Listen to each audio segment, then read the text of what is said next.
lovely students, how are you all? This is Mansi. Welcome back to the channel. So now we are going to start with exercise set 5.6 और इस session में हम लोग chapter को and कर देंगे, मतलब अपनी एंड ऑफ द एक्सरसाइज बचेगी, सिर्फ वो नेक्स्ट सेशन में स्टार्ट करेंगे, बट यहाँ पे सारे टॉपिक सब चीजें हमारी कवर अप हो जाएंगी, ठीक है।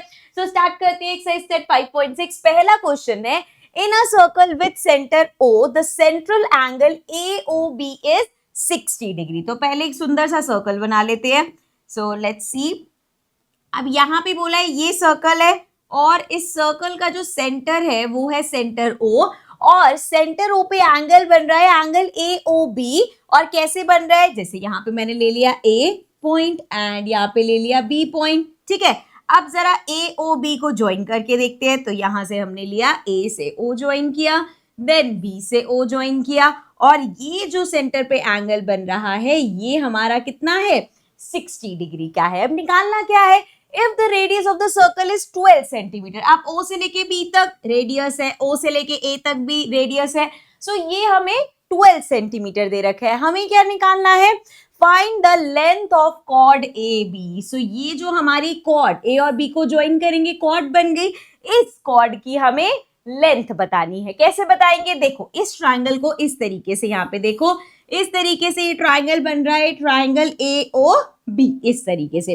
अब यहाँ पे ये रेडियस है, ये रेडियस है, मतलब OA इक्वल है OB के। अब एक चीज बता है हमें कि अरे भाई, angles opposite to equal sides are equal. ये हमने बहुत जगह यूज किया है, जब भी हम अपना उसकी बात करते हैं, आइसोसेलेस ट्राइंगल की बात करते हैं, सब हम ये चीज यूज करते हैं। तो क्या मैं कह सकती हूँ, इस साइड के ऑपोजिट ये एंगल, इस साइड के ऑपोजिट ये एंगल, तो क्या ये दोनों एंगल इक्वल है, ये कह सकते हैं। यहाँ पे सेम चीज है, OA और OB दोनों 12 है, तो दैट मीन्स एंगल 1 और एंगल 2 आपस में इक्वल होंगे। So angle 1 equals to angle 2, और रीजन यहाँ पे लिखा हुआ है कि opposite angle to equal sides are equal. अब देखो जरा, इसी ट्राइंगल AOB में अगर हम सभी एंगल्स का सम करें, सभी एंगल्स का सम मतलब angle A plus angle O plus angle B,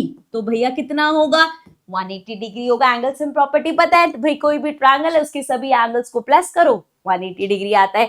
अब एंगल A हमने लिया एंगल 1, एंगल O हमने लिया क्या मतलब गिवन है 60 degree, and angle B is angle 2।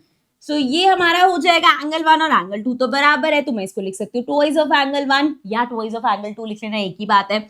ये हो जाएगा 180 में से 60 माइनस, यहाँ पे आया 120, एंगल 1 हमारा आ गया, अपॉन में 2 आ गया, तो एंगल 1 आ गया 60 डिग्री। अब एंगल 1 अगर 60 है तो एंगल 2 भी 60 हो जाएगा। तो यहाँ पे क्या देखने को मिला भाई हमें, कि हमारा ये एंगल भी 60 डिग्री आ गया और ये एंगल भी 60 डिग्री आ गया। अब भाई किसी ट्रायंगल में अगर तीनों एंगल 60 डिग्री हैं, सो वो ट्रायंगल कौन सा होता है, इक्विलेटरल ट्रायंगल। सो हम कह सकते हैं हमारा triangle AOB is an equilateral triangle. एक ये इक्विलेटरल ट्रायंगल है, और अगर ये एक इक्विलेटरल ट्रायंगल है तो इक्विलेटरल ट्रायंगल की साइड्स कैसी होती है, इक्वल होती है। सो देयरफॉर अगर इस ट्रायंगल में ये 12 है, ये 12 है, तो ये भी कितनी होगी, 12 सेंटीमीटर। सो जो कॉर्ड हमें निकालनी थी, कॉर्ड AB इक्वल्स टू आ गया 12 सेंटीमीटर। ठीक है, क्लियर है, समझ में आ गया। चलो फिर नेक्स्ट क्वेश्चन देखते हैं, क्वेश्चन नंबर 2। ध्यान से देखना इस क्वेश्चन को, क्योंकि अब यहाँ पे ना हर पार्ट में तुम्हें एक नई चीज जो तुमने पढ़ी नहीं हुई, नई थ्योरम इंट्रोड्यूस होती रहेगी। तो आओ देखते हैं क्वेश्चन नंबर 2 हमारा। So now question 2 says let A and B be 2 points on a circle with center O। तो पहले एक प्यारा सा सर्कल बना लेते हैं, ये लिया हमने और ये आ गया हमारा सर्कल। अब इस सर्कल पे उन्होंने बोला है 2 पॉइंट्स ले लो A और B। ये हो गया हमारा A पॉइंट, ये हो गया हमारा B पॉइंट, और सेंटर C है, O है, O सेंटर हो गया हमारा। ठीक है, अब उन्होंने क्या बोला है, फर्स्ट पार्ट ध्यान से सुनो, are there point X Y on the circle on the same side of AB। Same side of AB का क्या मतलब है कि ये जो XY, जैसे AB आपका मान लो अगर आप ये वाली आर्क ले रहे हो, सो AB की सेम साइड मतलब या तो XY दोनों यहाँ पे हो, या जैसे अभी देखो ना अगर ये क्वाड है तो इसकी इस साइड सेम साइड पे हो गए, या दोनों पॉइंट्स यहाँ पे हो। सेम साइड का मतलब ये हो गया हमारा, ठीक है। सो अब देखो आगे बढ़ते हैं, पहले बोला क्या है इसको हटा लेते हैं. So are there points X Y on the same side of A B such that angle A X B is different from angle A Y B. पहले तो हम एक्स वाई को सेम साइड पे ले लेते हैं, इसको ऊपर करते हैं. मान लो यहाँ पे ज्यादा जगह, इधर ले लेते हैं. ये ले लिया मैंने पॉइंट एक्स और यहाँ पे कहीं ले लिया पॉइंट वाई. अब किस एंगल की बात करिए, यहाँ पे जिस एंगल की बात हुई है वो है हमारा एंगल ए एक्स बी, मतलब ये वाला एंगल, और है ए वाई बी, ये वाला एंगल. कौन से दो एंगल्स, ये एंगल और ये एंगल. क्या ये दो एंगल एक दूसरे से डिफरेंट हो सकते हैं? नहीं हो सकते. क्यों नहीं हो सकते बच्चे?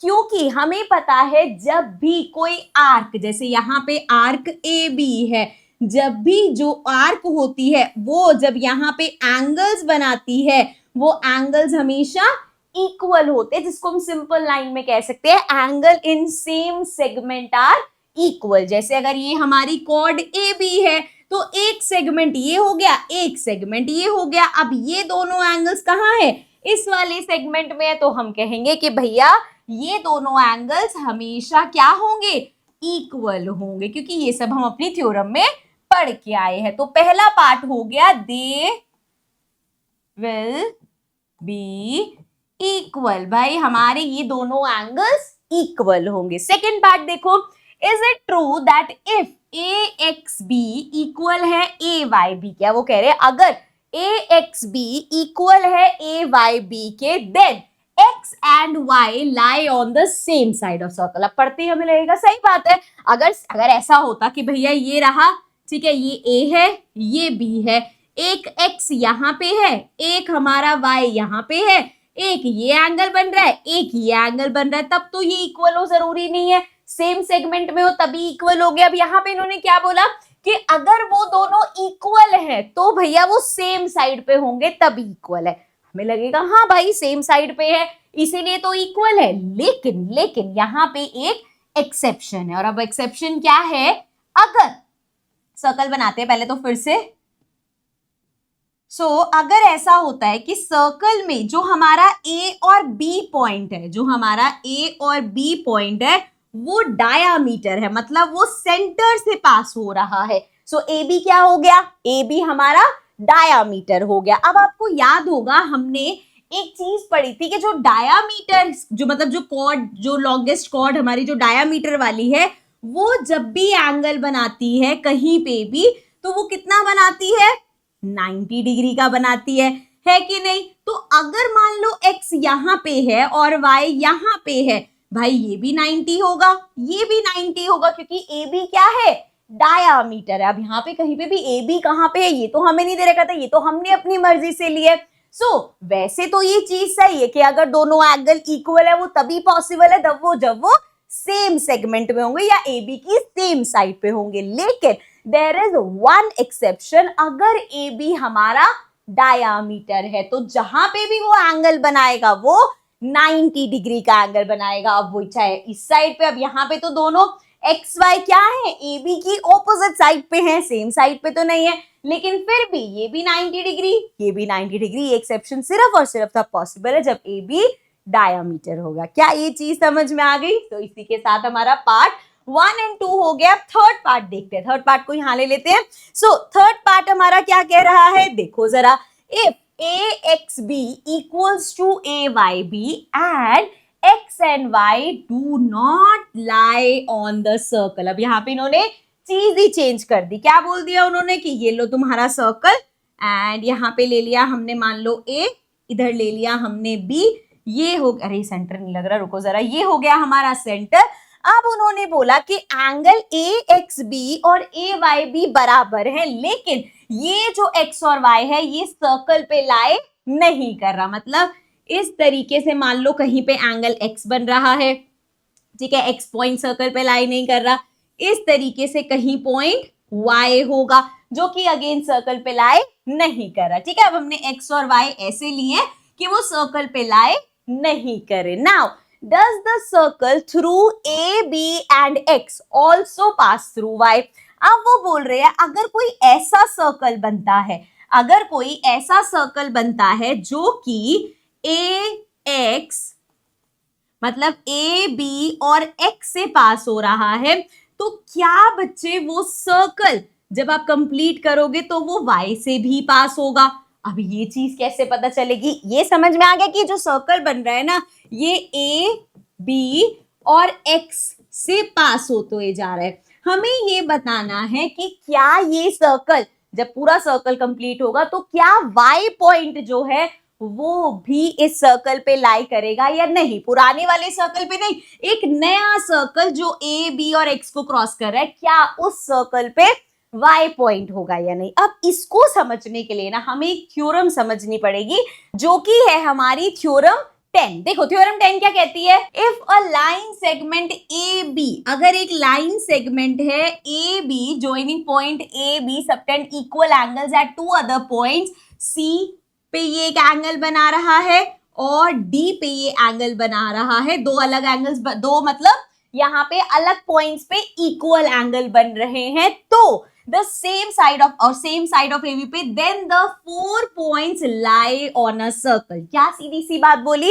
अगर एक लाइन सेगमेंट है AB, ठीक है, अब ये AB से आपने दो एंगल्स बनाए इस तरीके से कि एंगल C एंगल D के बराबर है। अगर ऐसा करोगे तो भैया एक सर्कल में ये सारे चारों पॉइंट्स लाए करेंगे। क्या बोला इन्होंने कि अगर एक लाइन सेगमेंट AB है, ठीक है, और उस लाइन सेगमेंट में सेम साइड पे आपने दो पॉइंट्स पे इक्वल एंगल बनाए, तो ये चारों पॉइंट्स क्या होंगे, सर्कल पे पास करेंगे। क्या यही हमारा यहाँ पे सिचुएशन नहीं है कि हमने A और B को इमेजिन करो, एक लाइन सेगमेंट है, ठीक है, इस तरीके से लाइन सेगमेंट है। अब AB से एंगल X बना, AB से ही एंगल Y बना और एंगल X और Y बराबर है, तो ये पॉइंट्स क्या होंगे, कंसाइक्लिक। अब ये होता क्या है भाई, ये सब अभी हमें आगे पढ़ना था, पता नहीं इन्होंने क्वेश्चन पहले क्यों दे दिया।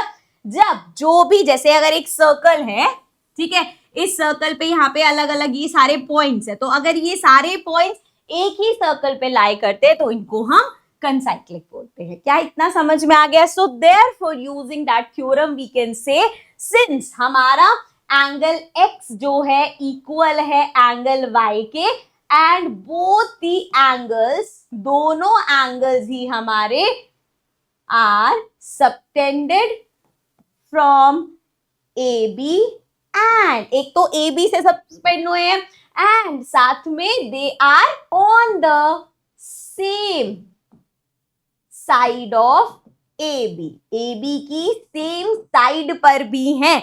सो सिंस वो इक्वल है तो हमारे चारों पॉइंट्स क्या होंगे, कंसाइक्लिक। मतलब अगर कोई सर्कल पास थ्रू हो रहा है ABX से, ऐसा सर्कल जा रहा है, तो वो सर्कल जब बनेगा तो Y पॉइंट भी उसी पे होगा क्योंकि एंगल X Y के बराबर है। क्या ये चीज समझ में आई। अभी ये थोड़ा सा और क्लियर हो जाएगा जब हम यहाँ पे इस थ्योरम को प्रूफ करेंगे, बट वो आगे के लिए, पहले अपनी 5.6 कंप्लीट करते हैं, देन हम इस थ्योरम का प्रूफ वगैरह सब देखेंगे, ठीक है।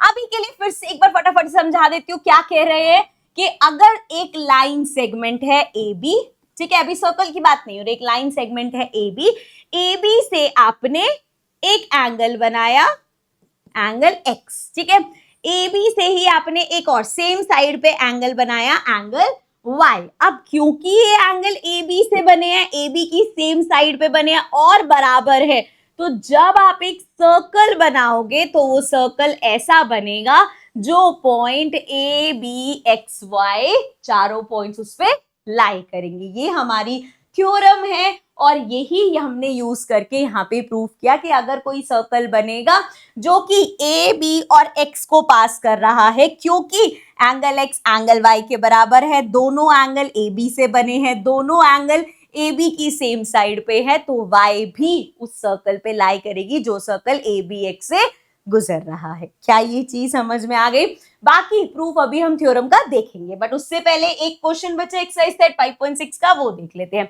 So the question says find X in figure this. तो यहाँ पे हमें x की वैल्यू निकालनी है, ठीक है। अब देखा जाए तो इसके लिए भी आगे एक थ्योरम है, बट इसको हम उस थ्योरम को यूज करे बिना भी जो हम ऑलरेडी थ्योरम पढ़ चुके हैं उसके बेसिस पे भी कर सकते हैं। कैसे, आओ देखते हैं। सर्कल का कुछ सेंटर होगा, मान लो यहाँ पे सर्कल का सेंटर हो गया हमारा सेंटर O, ठीक है। अब यहाँ पे देखो ए और सी से ये बना एंगल 100 डिग्री वाला, और ए सी से ही ये एंगल बना एंगल बी हमारा। अब हम क्या करते हैं ना, जो ऑलरेडी हमने प्रॉपर्टी यूज कर रखी है वो करते हैं। देखो कैसे, हमने देखा था अगर कोई सर्कल है और दो पॉइंट्स है, जैसे यहाँ पे हमारा ए और सी पॉइंट है, अब यहाँ पे ये दो पॉइंट सेंटर पे जो एंगल बनाएंगे वो डबल होगा। किसके डबल होगा, यहाँ पे जो एंगल है उसके डबल होगा। याद है ना, ये थ्योरम तो हमने कर रखी है।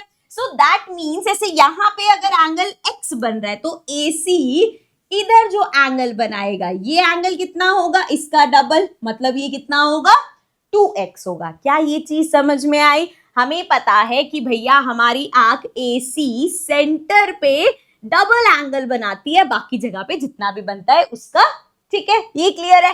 अब जैसे ये चीज है, अब इस सर्कल को जरा इस तरीके से देखो कि ये तुम्हारी आर्क AC थी, अब नीचे बनाने की जगह इसने यहाँ पे एंगल बनाया, मतलब इस साइड बनाने की जगह इधर बनाया। अभी भी सेंटर पे जो ये एंगल बनाएगी आर्क, ये आर्क सेंटर पे जो एंगल बनाएगी वो क्या होगा, डबल होगा। लेकिन इस बार क्या एंगल ये लेंगे हम? नहीं भैया, यहां तो हमने इसको कंपेयर कर दिया ना। ये वाला एंगल इस तरफ, ये देखो ये चोंच दिख रही है तुम्हें, इस चोंच के इस तरफ जो एंगल बना, इस चोंच के इस तरफ वाला एंगल हो गया है कि नहीं। लेकिन जब हम इस एंगल को कंपेयर करेंगे तो इस एंगल को इससे कंपेयर थोड़ी करोगे, इस एंगल को किससे कंपेयर करोगे, इस एंगल को तुम कंपेयर करोगे ये वाले एंगल से ना भाई। ये देखो जरा, यहाँ पे तो इसका रिफ्लेक्स बन रहा है। समझो इस बात को, इस तरफ यहाँ पे जब आपने सेंटर से, ये हमें दिख रहा है ये एंगल डबल होगा इसके, ऐसे कंपेयर करते हैं ना। अब इसी को ही अगर घुमा के ऑपोजिट कर दोगे भाई तुम, यहाँ पे जो एंगल बन रहा है सो इसका सेंटर पे ये वाला होगा ना। देखो जरा, ये वाला और ये वाला, जैसे हमने इसमें ये वाला और ये वाला कंपेयर किया था, यहाँ पे बच्चे बहुत गड़बड़ कर देते हैं, इसलिए मैं ये बात बार बार समझा रही हूँ। जब आप इस तरीके से बना रहे थे, आपने इस एंगल को इससे कंपेयर किया। अब भाई अगर वो एंगल इस तरफ बन जाएगा तो कंपैरिजन में सेंटर एंगल ये वाला आ जाएगा ना। तो देयरफॉर यहाँ पे अगर 100 डिग्री है तो ये वाला कितना होगा जी, ये वाला एंगल आपका हो जाएगा 200 डिग्री। क्यों? क्योंकि फिर वही बात, अगर वो वहां सेगमेंट में जाके 100 डिग्री का बना रही है तो सेंटर पे उसका डबल बनाएगी। तो अगर इसने यहाँ पे 100 बनाया है तो यहाँ पे 200 बनाएगी। अब देखो जरा, ये जो हमारा सेंटर O है, यहाँ पे कंप्लीट एंगल बन रहा है। कैसे कंप्लीट एंगल बन रहा है, 2x प्लस 200 मिलकर क्या बनाएंगे, 360 डिग्री का एंगल बनाएंगे, है कि नहीं। सो ये हमारा हो जाएगा 2x equals to 360 minus 200। x हमारा आ जाएगा, इसको माइनस करो, 60 में से ये तो पूरा 60 आ गया, ये आ गया बेसिकली 160। तो x हमारा कितना आ जाएगा, 80 आ जाएगा। सो ये जो हमें x निकालना था ये कितना आ गया, ये आ गया हमारे पास 80 डिग्री, क्योंकि 2x कितना है, 2x है 160, बट हमें ये नहीं निकालना, हमें तो x निकालना था। तो x की वैल्यू कितनी आ गई, 80 डिग्री। ठीक है, समझ में आ गया। अब ये ही चीज, यही सेम चीज, ये तो मैंने आपको बता दी क्योंकि अभी तक हमने थ्योरम पढ़ी नहीं थी, लेकिन जो भी मैंने बताया अभी आगे जाके ना एक थ्योरम पढ़ेंगे हम। और वो थ्योरम क्या है कि अगर कोई क्वाड्रिलेटरल बन रहा है, और कैसा क्वाड्रिलेटरल बन रहा है, साइक्लिक क्वाड्रिलेटरल बन रहा है, तो इस क्वाड्रिलेटरल में क्या होता है, पहली बात तो ये क्या होता है कि क्वाड्रिलेटरल की सभी वर्टिसेस अगर सर्कल को टच कर रही हैं, सो जो ऑपोजिट एंगल्स होते हैं उनका सम 180 होता है। मतलब angle D plus angle B equals to कितना होगा, 180 डिग्री होगा। अब एक तुम्हें 100 दे रखा है, एक x दे रखा है, अब यहां से निकल जाएगा कि 180 में से 100 माइनस करो, x आ गया 80 डिग्री। अब सोचोगे जब ये इतना आसान था तो आपने हमें वो पूरा क्यों कराया, क्योंकि अभी ये थ्योरम हमने पढ़ी नहीं है। इस थ्योरम का हमें प्रूफ भी करना है और वो सेम उस तरीके से होगी जैसे हमने क्वेश्चन किया था। ठीक है, तो अभी के लिए समझ में आ गया। तो आगे बढ़ते हैं और थ्योरम पे आ जाते हैं। तो अब आ जाते हैं थ्योरम पे। थ्योरम हम अभी पढ़ के आए हैं कुछ मिनट पहले, लेकिन अब हम इसका प्रूफ देखेंगे। तो थ्योरम क्या कहती है कि अगर एक लाइन सेगमेंट है ए बी, इस तरीके से एक लाइन सेगमेंट है ए बी, और इस ए बी से ए बी की सेम साइड पे दो इक्वल एंगल्स बन रहे हैं। मान लो भैया एक पॉइंट ये था, यहाँ पे सी डी दे रखा है तो सी डी ले लेते हैं, एक पॉइंट ये सी था, एक पॉइंट ये डी था। तो भैया यहाँ पे जो सी पे एंगल बना और जो यहां से डी पे एंगल बना वो इक्वल है, तो एंगल सी इक्वल है एंगल डी के। ठीक है, ये हमें गिवन है। हमें प्रूफ क्या करना है कि भैया एक सर्कल ऐसा होगा जो ए बी सी डी से पास होगा, मतलब एक सर्कल होगा जिसपे ए बी सी डी ये पॉइंट्स आएंगे। ये चीज हमें प्रूफ करनी है। अब हम इसको प्रूफ कैसे करेंगे? इसको हम प्रूफ करेंगे, हम देखेंगे कि भैया अगर ऐसा नहीं होगा तो क्या ऑप्शंस हो सकते हैं। तो हमने मान लिया कि ए बी और सी, कोई भी 3 पॉइंट्स ले लो, ए बी और डी ले लेना, तुम्हारी मर्जी है, कि 3 पॉइंट्स, और ये 3 पॉइंट्स कैसे हैं? Non collinear points. और सबसे पहले हमने थ्योरम पढ़ी थी कि जब भी 3 नॉन कोलिनियर पॉइंट्स होते तो उससे एक सर्कल तो पास होगा ही होगा, there would be only one circle जो उससे पास होगा। तो यहां से हम ये कह सकते हैं कि ये मैंने सर्कल बनाया, ठीक है, इस पे ये पॉइंट है ए, ये पॉइंट है बी, और ये हमारा पॉइंट हो गया सी। देखो अभी मैं डी पॉइंट नहीं ले रही, समझो चीज को। सो ये मैंने यहां से इसको ज्वाइन कर दिया, ये, और ये एंगल बन रहा है एंगल सी का। ठीक है, अब अगर हमें प्रूव करना है कि ये ए बी सी डी चारों एक ही सर्कल पे होंगे, तो अगर डी सर्कल पे नहीं है तो क्या ऑप्शन है? या तो वो सर्कल के अंदर होगा वो पॉइंट, मतलब वो पॉइंट यहां पे कहीं होगा, ठीक है, ये हमारा डी पॉइंट होगा, इसको भी ज्वाइन कर दो।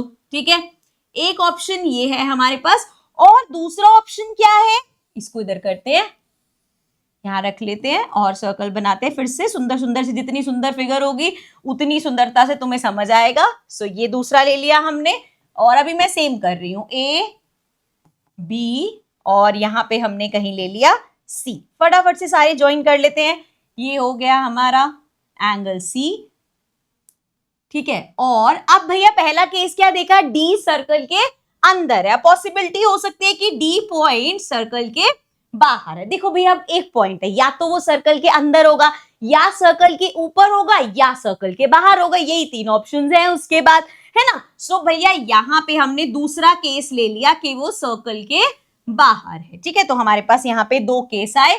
ये आ गया, अरे भाई यहाँ लिख लेते हैं, दिस इज केस 1, और ये हो गया हमारा केस नंबर 2 के या तो पॉइंट जो है वो डी पॉइंट सर्कल के ऊपर नहीं आ रहा, सर्कल के अंदर आ रहा है। एक हमने कह दिया कि सर्कल के बाहर आ रहा है। ठीक है, यहां तक सबको क्लियर है।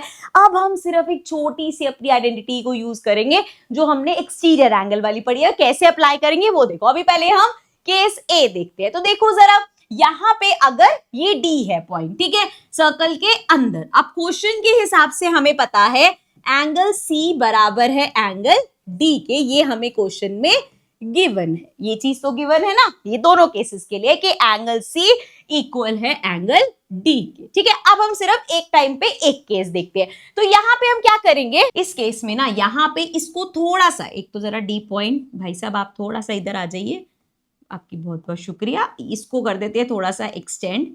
ठीक है, डॉटेड लाइन से कर रही हूं मैं, और यहां से ले आए इसको। अब ये क्या करा है मैंने?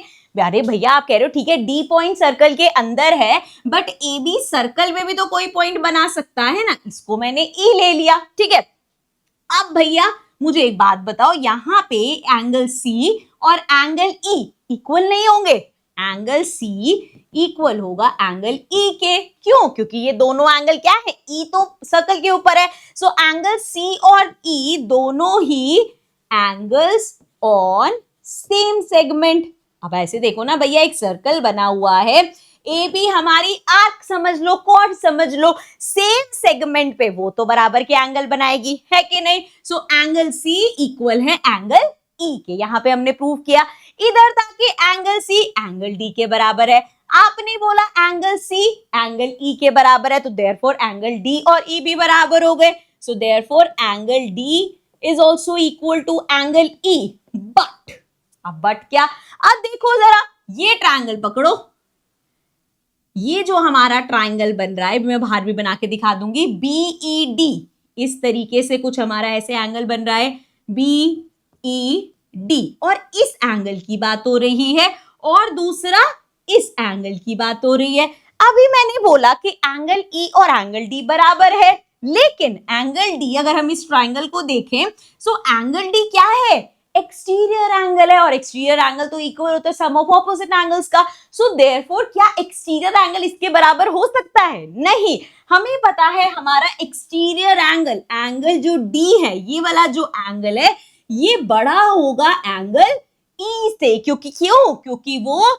एक्सटीरियर एंगल है भाई साहब, वो एक्सटीरियर एंगल है। ये तो कायदे से ये एंगल क्या होता है, दिस प्लस दिस, तो ये तो ऑब्वियसली एंगल ई से बड़ा होगा। इसका मतलब ये जो सारी राम कथा हम कर रहे थे, ये वाली जो पॉसिबिलिटी निकल के आई है, ये तो हो ही नहीं सकता। तो ये केस हमारा हमने डिसमिस कर दिया कि एंगल डी एंगल ई के बराबर नहीं हो सकता, क्योंकि एंगल डी बड़ा है एंगल ई से। चलो भाई, हमने कहा ठीक है, ऐसा नहीं होगा, सर्कल के अंदर नहीं बन रहा होगा, डी पॉइंट सर्कल के बाहर बन रहा होगा, जैसे यहाँ पे है। तो ये हमारा क्या है, केस 2। अब केस 1 तो हमने रफा दफा कर दिया, केस 2 में सेम चीज समझते हैं। अब देखो जरा, यहाँ पे भी हमें गिवन है कि एंगल सी, ये वाला एंगल एंगल डी के इक्वल है, ये हमें गिवन है।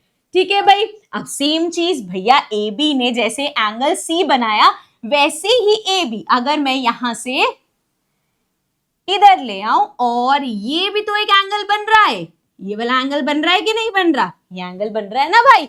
सो और यहां से मैं कह सकती हूँ एंगल सी और एंगल ई बराबर होंगे, क्योंकि ए बी ने ही एंगल सी बनाया, ये देखो ए बी ने ही एंगल सी बनाया, और ए बी ने ही एंगल ई बनाया, तो ये तो एंगल इन सेम सेगमेंट हो गए। मतलब मैं यहां से कह सकती हूँ कि भैया एंगल जो मेरा सी है वो बराबर है एंगल ई के। क्यों भाई, क्योंकि दोनों एंगल्स सेम सेगमेंट में है। सो angles in the same segment.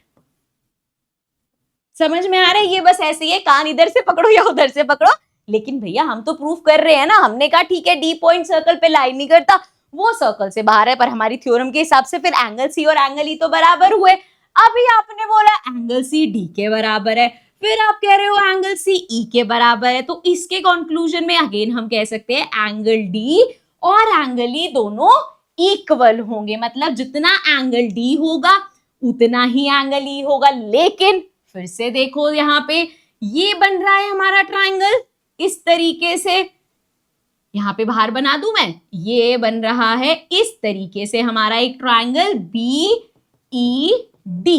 ठीक है, अगेन इधर यहाँ पे जाएंगे अगर हम, सो ये एक्सटीरियर एंगल बन रहा है, ये इंटीरियर एंगल बन रहा है। फिर से इस केस में एंगल E जो है वो ग्रेटर होगा एंगल डी से। भाई एंगल ई हमारा बड़ा होगा ना डी से, क्योंकि सीधी सी बात है भाई, ये फिर से एक्सटीरियर एंगल ई तो है, एक्सटीरियर एंगल तो इंटीरियर एंगल से बड़ा ही होगा। सो भैया हमारा एंगल ई तो एंगल डी से बड़ा होना चाहिए। मतलब ये जो आप इक्वल कह रहे हो वो नहीं हो सकता। तो हमने देखा दोनों केसेस में अब एक पॉइंट है, ठीक है भाई, ये तुम्हारा सर्कल है, एक पॉइंट है, या तो वो सर्कल के अंदर हो सकता है, हमने प्रूव कर दिया अंदर नहीं है, या वो पॉइंट सर्कल के बाहर हो सकता है, हमने प्रूव कर दिया वो बाहर नहीं है। तो पॉइंट कहाँ होगा, घूम फिर के वो सर्कल के ऊपर ही होगा। और यही चीज हमें प्रूव करनी थी कि जो हमारा तीसरा पॉइंट है that will lie on the circle. तो यहाँ पे हमने देखा, फिर से एक बार बता देती हूँ,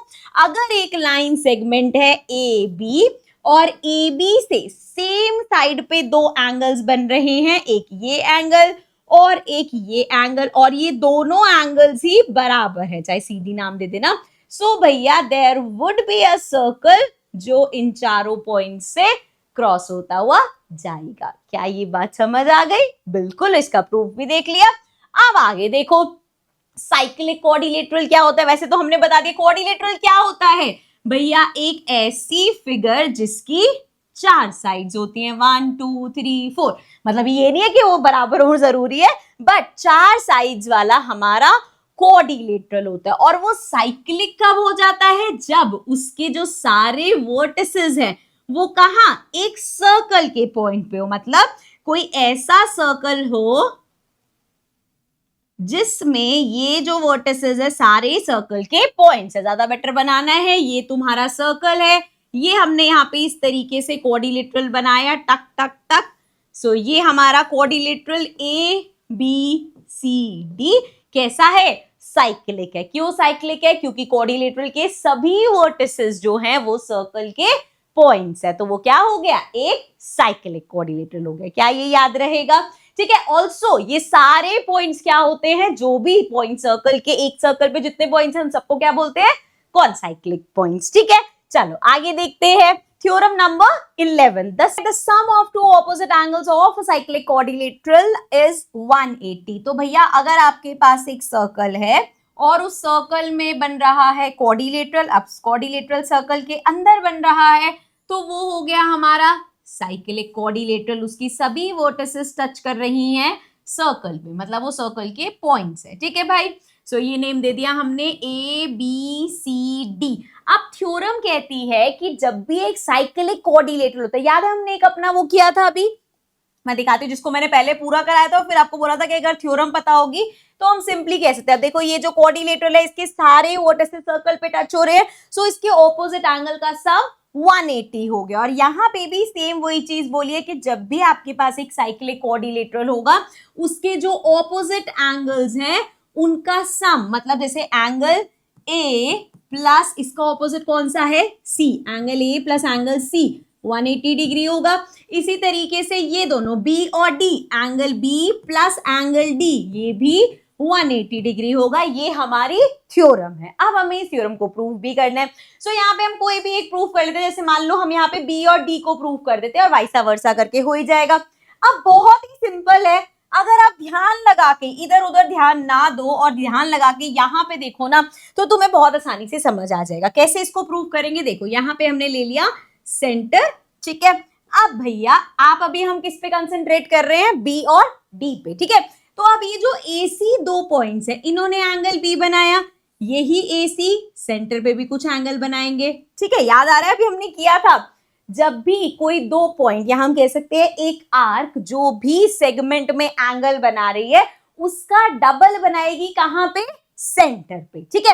अब वो एंगल्स कैसे दिखते हैं मैंने क्वेश्चन में भी आपको समझाया था। जैसे अगर इसने ये एंगल बनाया, ठीक है, रुको जरा हम ना अलग कलर से करते हैं। हाँ, तो A से बना, A और C ने मिलके बनाया एंगल B। यहां पे ये एंगल B, क्या ये डबल होगा? नहीं, ये डबल नहीं होगा। इसके सामने वाला सेंटर पे जो एंगल बन रहा है ये डबल होगा। मतलब अगर ये एंगल x है तो ये एंगल कितना हो जाएगा? 2x हो जाएगा। क्या ये चीज समझ आई? अब सेम इसी तरीके से A और C ने इस वाले सेगमेंट में भी एक एंगल बनाया है जो कि एंगल D है। अब यहां पे मान लो y डिग्री बनाया है, सो इससे इसने जो यहां पे बनाया और जो ये यहां पे बनाएगा वो कैसा होगा? डबल होगा। तो अगर ये y है तो ये 2y होगा। इसको एक बार यहां समझो फिर कंटिन्यू करेंगे। जैसे ये सर्कल था, ठीक है, हमने देखा ये हमारा पॉइंट A है, ये हमारा पॉइंट C है, ठीक है। इन्होंने सेंटर पे एक एंगल बनाया और यहाँ पे जो एंगल बनाया, तो यहाँ पे हमेशा कंपैरिजन इस एंगल का इस वाले एंगल से होता है, ठीक है। अब जैसे सेगमेंट का इस एंगल को हमने इससे किया, आप इसको ऐसे भी याद कर सकते हो कि अगर इस एंगल को मैं यहाँ से कंपेयर कर रही हूँ तो देखो ये एक ही उसमें आ गए, एक ही फिगर में आ गए, एक ही क्वाड्रिलेटरल में आ गए, वो हमें नहीं चाहिए। अब जैसे इन दोनों का कंपैरिजन हुआ, ऐसे ही जब इस AC ने इस सेगमेंट में यहां पे अगर एक एंगल बना रहा है और सेंटर वाला कौन सा एंगल कंपेयर करोगे? क्या ये वाला करोगे? ये तो फिर सारा एक ही डब्बे में हो गया भाई, ये तो हमें चाहिए नहीं। सो इसका कंपैरिजन होगा इससे। मतलब अगर ये वाला आपका एंगल, क्या लिया है हमने? y लिया, अगर ये y है तो ये 2y हो जाएगा। इसी तरीके से ये अगर x है तो ये एंगल उसका 2y हो जाएगा। तो यहाँ पे हम देख सकते हैं ये एंगल 2x और ये एंगल 2y, ठीक है। और अगर हम यहाँ पे देखें तो मैं कह सकती हूँ कि 2x प्लस 2y क्या होगा? 360 डिग्री। क्यों 360 डिग्री? क्योंकि कंप्लीट एंगल बना रहा है। अब इधर 2 कॉमन लिया, ये आ गया x plus y equals to 360 degree. ये आ गया हमारा x plus y equals to 2, इधर आके डिवाइड हो जाएगा तो 360 अपॉन 2 करोगे तो ये आ जाएगा x plus y equals to 180 degree. अब देखो एंगल एक्स क्या है, ये हमारा एंगल बी है, एंड प्लस एंगल वाई क्या है, एंगल डी है। यही हमें प्रूव करना था कि एंगल बी और एंगल डी 180 है। अब अगर आप सोच रहे होगे कि यार मैम ये वाला ए और सी कैसे प्रूव करेंगे, तो सिंपल, यहाँ पे जैसे हम पॉइंट्स लेते हैं, ये आ गया ए, इसको ऐसे लेंगे ना, ए बी सी डी, इस तरीके से, तो ए बी सी डी, ठीक है। इस केस में हमने यहाँ पे सेंटर था, हमने अभी बी और सी को लिया। जब आपको ये लेना होगा तो आप इसको ज्वाइन कर देना कि ये वाला जो एंगल है और ये इसका डबल होगा, ऐसे ही ये जो एंगल है ये उसका डबल होगा, तो आप ये इसको प्रूव कर दोगे। आपने एक भी अगर प्रूव कर दिया, दूसरे को हम वाइसा वर्सा कह सकते हैं कि सेम उसी तरीके से हम इसको भी प्रूव कर देंगे, ठीक है। तो देयरफॉर यहाँ पे हम कह सकते हैं, सीखा क्या हमने इस थ्योरम में, कि जब भी हमारे पास एक साइक्लिक कोऑर्डिनेटर होता है, साइक्लिक कोऑर्डिनेटर क्या होता है, एक ऐसा कोऑर्डिनेटर जिसकी जो वर्टिसेस है वो सर्कल के पॉइंट्स है, मतलब वो कोऑर्डिनेटर सर्कल में पूरा फिट हो रहा है, उसकी सारी वर्टिसेस सर्कल को टच कर रही है। तो वो साइक्लिक कोऑर्डिनेटर जब भी होगा तो हमारी जो ऑपोजिट एंगल्स हैं उनका सम 180 डिग्री होगा, या हम कह सकते हैं वो एंगल्स सप्लीमेंट्री होंगे। क्या ये चीज समझ में आई? सो ये था थ्योरम 11। एक क्वेश्चन दे रखा है इसी के साथ, a cyclic coordinator has angles measuring angle A 80 degree, angle B 110 degree, angle C मान लो, चलो एक कोऑर्डिनेटर बना लेते हैं, ये कैसा बेचारा कोऑर्डिनेटर बनाया, पर चलो इसको नेम देते हैं A B C D। अब हमें बोला है एंगल A 80 डिग्री का है, एंगल B हमारा ये रहा, एंगल B 110 डिग्री का है, एंगल C 100 डिग्री का है, एंगल D 70 डिग्री का है।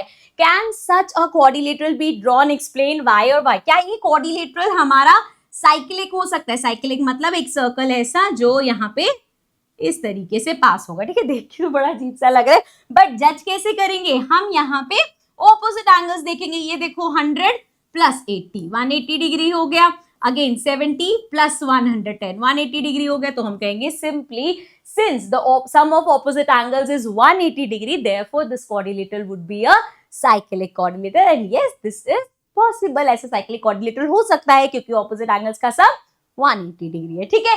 अब लास्ट हमारे पास है थ्योरम 12, जो कि बेसिकली ये है कि अगर opposite angles of a quadrilaterals add up to 180 degree, then the vertices of the quadrilateral lie on a circle, means they are concyclic. जो हमने यहाँ पे कहा, अगर ऑपोजिट साइड्स हमारी ऑपोजिट एंगल्स हमारे 180 डिग्री हैं, तो मतलब वो एक साइक्लिक कोऑर्डिनेटर होगा। लेकिन इस चीज को प्रूव भी करना है। क्या प्रूव करना है? कि अगर आपके पास एक कोऑर्डिनेटर है इस तरीके से ए बी सी डी, ठीक है, एंड हमें गिवन है कि भैया angle a plus angle c, यहां लिख देती हूं मैं, angle A plus angle C equals to 180 degree, and also angle B plus angle D equals to 180 degree. तो प्रूव करो कि ये एक साइक्लिक कोऑर्डिनेटर होगा, मतलब इसकी जो वर्टिसेस होंगी वो सब क्या होंगी, सर्कल पे लाई करेंगी। सेम जैसे अभी हमने लास्ट टू लास्ट वाली थ्योरम प्रूव करी कि हम ऐसे बोलेंगे कि देखो पहले हम सिर्फ ले रहे हैं A B C, since A B C तीनों कोलिनियर पॉइंट्स है तो एक सर्कल तो इससे पास होगा। अब हमें दिखाना है कि ये जो D पॉइंट है ये उस सर्कल पे लाई करेगा कि नहीं। सेम जैसा हमने वहां पे किया था ना, सेम वही चीज करेंगे। कैसे करेंगे? देखो हम दो कंडीशंस लेंगे यहाँ पे भी, क्योंकि दो पॉसिबिलिटीज है। ये सर्कल बनाया पहला सर्कल, और ये हो गया हमारा दूसरा सर्कल, ठीक है भाई। तीन चीजें तो फिक्स है, ये हमारा पॉइंट A हो गया, B हो गया, यहाँ पे भी ये पॉइंट A हो गया, ये पॉइंट हमारा B हो गया, यहाँ पे C ले लो, कहीं यहाँ पे C ले लो। अब हमने ये तो बोल दिया कि भैया A B C तो सर्कल पे लाए करता है, ठीक है। इनको ज्वाइन भी कर लेते हैं। सो ये हमने A B ज्वाइन कर दिया, अरे बेटा ये हमने यहाँ से इस तरीके से ज्वाइन कर दिया, इसको भी ऐसे ज्वाइन कर दो, ये हो गया, और यहाँ से इसको ज्वाइन कर दिया। अब जो हमारा D पॉइंट है, अब हमें प्रूफ करना है कि वो सर्कल के ऊपर होगा, है ना। तो हमें यहाँ पे क्या लेना है, हम ले लेंगे या तो वो सर्कल के अंदर होगा पॉइंट, या वो सर्कल के बाहर होगा। अब अगर D पॉइंट सर्कल के अंदर होगा, मान लो यहाँ पे D पॉइंट है, या सर्कल के बाहर होगा इस तरीके से, तो अब देखो जरा यहाँ पे कोऑर्डिनेटर बनाओ। ये आ गया हमारा कोऑर्डिनेटर ABCD, और ऐसे ही यहाँ पे आ गया हमारा कोऑर्डिनेटर ABCD। तो ये आ गए हमारे पास दो केस, एक पहला केस नंबर 1 ये आ गया, और केस नंबर 2 हमारा ये है, एक में हमने कहा डी पॉइंट अंदर होगा, एक में हमने कहा डी पॉइंट बाहर होगा। एक एक करके देखते हैं। यहाँ पे गिवन जो है वो अलग है। जैसे जब हमने लास्ट थ्योरम प्रूव करी थी, लास्ट टू लास्ट वाली, उसमें क्या था, उसमें गिवन था दो एंगल इक्वल, लेकिन यहाँ पे सम वाली चीज को यूज करेंगे। ठीक है, अब यहाँ पे देखो, यहाँ पे अगर मैं इसको एक्सटेंड कर दूं ऐसे, अच्छा कलर चेंज कर लेते हैं जरा, इसको हम थोड़ा सा एक्सटेंड कर देते हैं कि ये ऐसे जाता और ये यहाँ पे ले आते हैं हम इस तरीके से। ठीक है, और इसको नाम दे देते हैं हम एंगल ई। ठीक है, अब यहाँ पे हमें गिवन क्या है, हमें गिवन है कि एंगल ए प्लस में एंगल डी किसके इक्वल है, 180 डिग्री के इक्वल है कि नहीं। लेकिन जब मैंने क्वाड्रिलेटरल को इस तरीके से कंप्लीट किया, यहाँ पे अपना ई पॉइंट ले लिया, तो अब ए बी ई और सी, देखो यहाँ पे a b e c is a cyclic quadrilateral. ये तो एक साइक्लिक क्वाड्रिलेटरल बन गया ना, क्योंकि इसकी सारी वर्टिसेस क्या कर रही हैं, सर्कल को टच कर रही है। तो देयरफॉर अब एंगल ए और एंगल ई ऑपोजिट एंगल्स हैं, सो मैं यहाँ पे कह सकती हूँ कि angle a plus angle E क्या होंगे, 180 डिग्री के होंगे। यूजिंग आवर थ्योरम, हमारी थ्योरम के हिसाब से कोई भी साइक्लिक क्वाड्रिलेटरल, अभी लास्ट थ्योरम जो हमने प्रूव करे, कोई भी साइक्लिक हमारे पास क्वाड्रिलेटरल है, सो उसके ऑपोजिट एंगल्स क्या होते हैं, इक्वल होते हैं। तो मैं यहाँ पे कह सकती हूँ एंगल ए तो एंगल ई के बराबर होगा। और भैया गिवन क्या है, सॉरी एंगल ए और एंगल ई को प्लस करेंगे तो 180 आएगा, और गिवन क्या था कि एंगल ए और डी को प्लस करोगे तो 180 आएगा। अब यहाँ पे एंगल ए और यहाँ पे एंगल ए तो सेम ही रहेगा। अब इसमें हमने कुछ प्लस किया कि 180 आ गया, और इसमें कुछ प्लस किया 180 आ गया, मतलब सेम चीज ही प्लस करी होगी। सो अगर ये इक्वेशन 1 है, ये इक्वेशन 2 है, इसको समझो। अगर तुम्हें ये चीज समझ नहीं आ रही ना, मान लो एंगल ए मानना है ये 100 डिग्री है, ठीक है, तो हमने बोला 100 प्लस डी 180 है, मतलब एंगल डी 80 होगा। ऐसे ही फिर हमने बोला अब एंगल ए तो 100 ही है, 100 में क्या प्लस करेंगे भैया, 180 आया, मतलब ये 80 होगा, तो देयरफॉर एंगल डी और ई बराबर हो गए ना। तो यहां से मुझे मिला कि एंगल डी बराबर है एंगल ई के। अब फिर वही बात, आप कह रहे हो कि एंगल डी और एंगल ई बराबर होगा, बट यहाँ पे क्लियरली मुझे दिख रहा है कि ये जो मेरे पास ट्राइंगल बन रहा है, इस ट्राइंगल का ये एंगल और ये एंगल तो उसका एक्सटीरियर एंगल है। सो देयरफॉर ये तो आपने इक्वल बोल दिया, बट एंगल डी हमारा बड़ा होगा एंगल ई से, because angle D is an exterior angle. भाई ये तो एक्सटीरियर एंगल है, एंगल डी को तो बड़ा होना चाहिए एंगल डी से। आप कह रहे हो एंगल डी और एंगल ई बराबर होना चाहिए, मतलब ये जो हमारा कंक्लूजन है वो गलत निकल के आया है। मतलब ये जो डी हमारा डी पॉइंट है वो सर्कल के अंदर नहीं हो सकता। पहली चीज हमने निगलेक्ट कर दी। अब दूसरा उन्होंने कहा ठीक है भाई, सर्कल के अंदर नहीं, सर्कल के बाहर होगा, तो फिर सेम चीज हमने करी। अब हमने क्या किया, बी से ये जो पॉइंट बन रहा है यहां तक ले आए। क्यों भाई, क्यों लेके आए हो यहां तक, क्योंकि इससे हमारा एक क्वाड्रिलेटरल बन जाएगा। ठीक है ना। अब गिवन क्या है, हमें गिवन है एंगल ए और एंगल डी। क्वेश्चन में गिवन है ना कि angle A and angle D दोनों को जब प्लस करोगे तो 180 डिग्री आएगा, ये क्वेश्चन में गिवन है। ऑल्सो अब हमने जो अपनी कंस्ट्रक्शन करी है उसके हिसाब से a b e c is cyclic quadrilateral. ये हमारा एक साइक्लिक क्वाड्रिलेटरल। अब साइक्लिक क्वाड्रिलेटरल के हिसाब से एंगल ए और एंगल ई का सम 180 होना चाहिए, तो इसके हिसाब से angle a plus angle E हमारा 180 डिग्री होगा, है कि नहीं। अब भैया पहले आपने कहा एंगल ए में एंगल डी प्लस किया तो 180 आया, फिर आपने कहा एंगल ए में एंगल ई प्लस किया तो 180 आया, तो दोनों से मैं कह सकती हूँ एंगल डी और एंगल ई सेम ही होगा। सॉरी मैंने प्लस लिख दिया। सो एंगल डी और एंगल ई सेम ही होगा, है कि नहीं। यहां से हमने ये निकाला।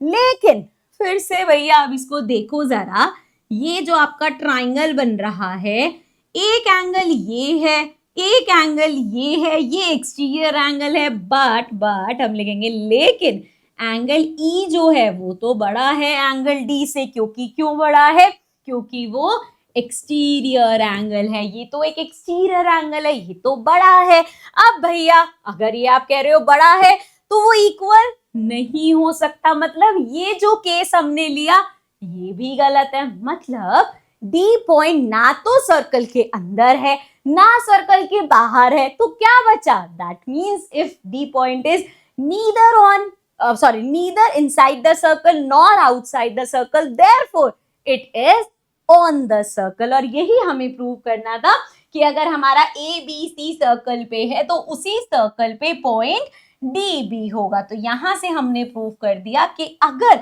आपको गिवन है कि एक क्वाड्रिलेटरल के ऑपोजिट एंगल्स का सम सप्लीमेंट्री है तो देयरफॉर वो एक साइक्लिक क्वाड्रिलेटरल होगा, मतलब एक ऐसा क्वाड्रिलेटरल बनेगा कि भैया सर्कल में उस क्वाड्रिलेटरल के चारों वर्टिसेस आएंगे। क्या ये चीज समझ में आ गई? अब इन सभी थ्योरम्स को और इस चैप्टर में जितनी भी थ्योरम्स पढ़ी हैं सबको एक बार मैं आपको शॉर्ट में नेक्स्ट सेशन की स्टार्टिंग में रिवाइज करवाऊंगी एंड देन फिर हम एक्सरसाइज के क्वेश्चन करेंगे। एक तो आपको पूरा रिवीजन हो जाएगा क्या क्या चीजें हमने पढ़ी, क्योंकि बहुत सारी थ्योरम्स हो गई हैं, लेकिन जब हम एक साथ पूरा ब्लूप्रिंट या पूरी समरी ले लेंगे ना फिर आपको इजी लगेगा। तो नेक्स्ट सेशन में उस ब्लूप्रिंट को लेने के बाद हम अपनी end of the chapter exercise करेंगे। और अभी तक जितना चैप्टर डिफिकल्ट लग रहा होगा ना तुम्हें, जब तुम वो पूरी समरी लोगे तुम्हें लगेगा यार ये तो ऐसे ही बहुत ज्यादा लग रहा था, इतना भी डिफिकल्ट नहीं है चैप्टर, है ना।